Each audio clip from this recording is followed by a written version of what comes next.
My number 4 film is Eyes Wide Shut, Stanley Kubrick's last, which was released in July of 1999. And it stars Tom Cruise and Nicole Kidman as a happily married couple who realize, thanks to a conversation that begins very casually, just how fragile the bond between them actually is. This sets Cruise's character off on a real odyssey. The key stop in his journey is a Long Island mansion where a bizarre secret ceremony is underway. Get undressed. I think a lot of people were looking at Eyes Wide Shut from the wrong angle. It's not to be taken literally. It's Manhattan as you'd experience it in a dream, where everything feels familiar, but very strange. And I think Eyes Wide Shut is a profound film about love, sex, and trust in a marriage, about learning to take things day by day and either accepting or ignoring whatever unpleasant truths come along. It's also a film I cherish because it puts you in the authoritative hands of an old master with a style that flies in the face of every modern convention. So, well, even Eyes Wide Shut, with the husband touching areas that he probably should have left alone, you know, being too confident about himself and a relationship. Remarkable film. Remarkable. And the more you see Eyes Wide Shut, the more you get involved in that world. At a certain point you don't want to because it's too painful.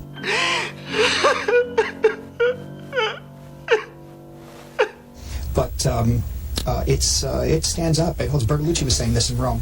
And about Eyes Wide Shut. You've been filming in Rome, yes. Yeah, he said, that Eyes Wide Shut is really good. I said, yeah. He did say that. Yeah. Now, how did he fit into his world? He said, yeah, I know. Exactly. And there are all kinds of clues in the film as to that, in a way. Because you really take a journey inside Tom Cruise's mind, in a way, in this wonderful sense of sexuality and guilt and unpleasant discoveries and the journey the marriage has to take, all building up to the last line, which is a beauty. Fuck. My choice for number 2 is Terrence Malick's adaptation of James Jones's novel, The Thin Red Line. There are many great actors in this movie, including Sean Penn, Nick Nolte, John Savage, Jim Caviezel, and others, but there's no star. The film has a deliberately loose structure, and the story is told through multiple voiceovers and points of view. The Thin Red Line is actually the story of every soldier who took part in the endless battle to secure Guadalcanal. There's nothing, and there ain't no world but this one. I've seen another world. Thin Red Line works very differently from most films. As you watch it, you wonder, what is narrative in movies? Is it everything? And if so, is there only one way to handle it? I realize now that each of the 4 top movies on my list moves at a very slow tempo. If Malick had just done a straightforward narrative, could he ever have achieved the kind of poetry he does here, or made a film where you really come to see the world as a primeval place? I don't think so. How many men do you think it's worth?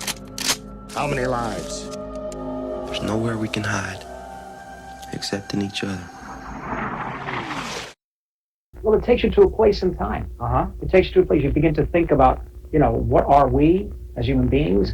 What are these soldiers doing on this primeval island? Now, I'm worried that they're not at this point. Yeah, I'm worried about that, too. I'm very worried. That's why I think Thin Red Line is so important. You could come in the middle of it, you can watch it. It's almost like an endless picture. It has no beginning and no end. People say, well, sometimes I can't tell whose voiceover it is. It doesn't matter. It's everybody's voiceover. Fargo, one of the best films of the decade. No, I love the picture. Especially the scene you just showed, the wonderful interrogation scene and this wonderful performances by everybody in the picture, Macy and McDormand, and particularly Macy's a kind of passive-aggressive character. I like the whole picture because it's sort of it's a comedy of manners. It's a movie that once it's on, if it's on television, I'll keep watching the whole thing if I get caught up in it. And there's also that wonderful scene with this Asian American guy.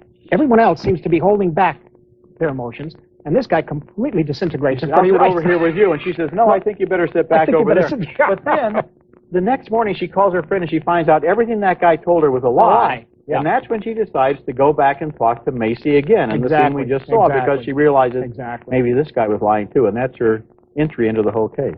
Yeah, and the photography is wonderful. Roger Deakins is beautiful stuff.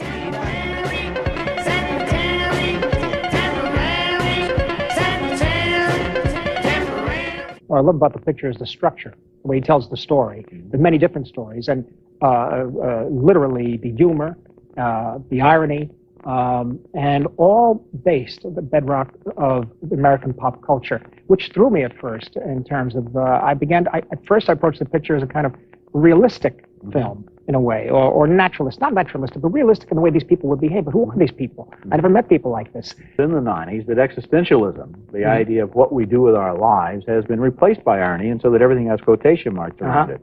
Your films are not in quotation marks. They are meant. Do you feel any urge at all to start using the quotation marks, or is it just never. alien to you as a filmmaker? No, I just can't. I just have to be attracted to the material, really the characters, the morality of the characters is what I'm interested in, and how one deals with morality in today's world. And Pulp Fiction isn't really about morality at all. No.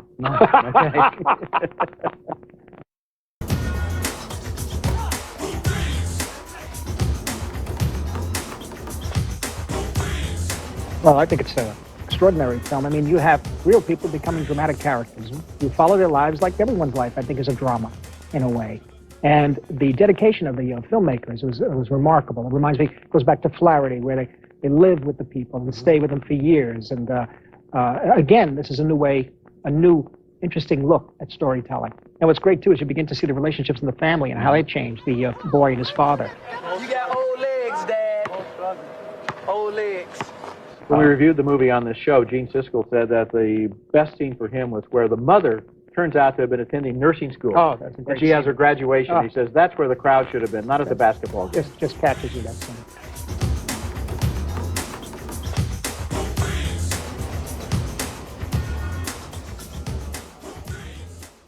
Watching Close Up by Kiarostami.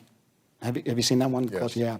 That, for me, refocused my whole way of thinking, watching this film Close Up. You must see this thing. It's on DVD, Kiarostami, Iranian film. That it hit me as strongly as watching for the first time.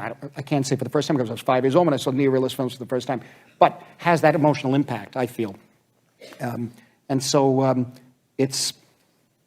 I find myself not watching modern films as much as possible. Again, older stuff. And if I'm looking at more modern films, they're usually independent, or they're usually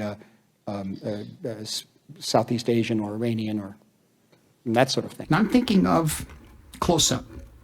I've been thinking of Close Up since I've seen it after that festival, which, by the way, we had a great time at.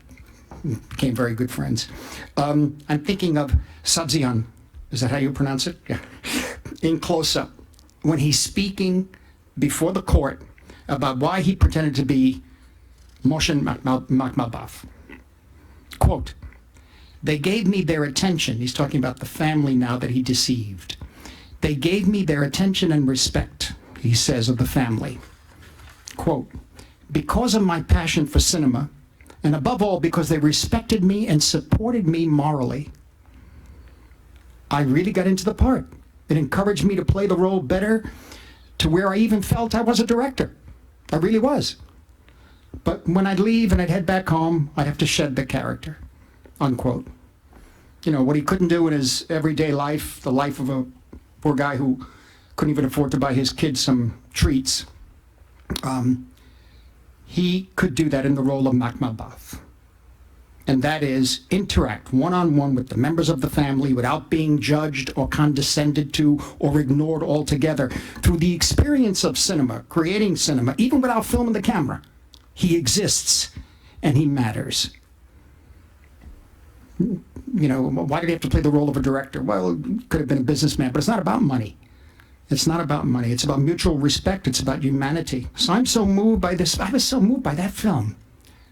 That was a complete change in terms of seeing the world again. I know I'm repeating myself, but it really is an extraordinary film. The spirit of the artistry, which makes me see people in the world in a new, refreshing, and hopeful way. Okay, there are camera movements, there's editing, there's non-editing, angles, style, spectacle.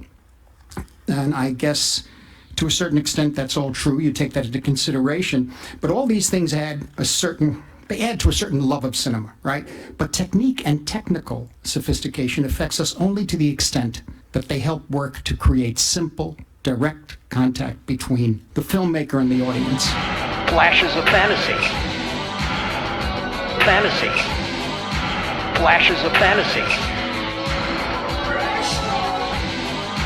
Flashes of fantasy. Fantasy. Flashes of fantasy. Flashes of fantasy. fantasy. Flashes of fantasy. Fantasy. Fantasy.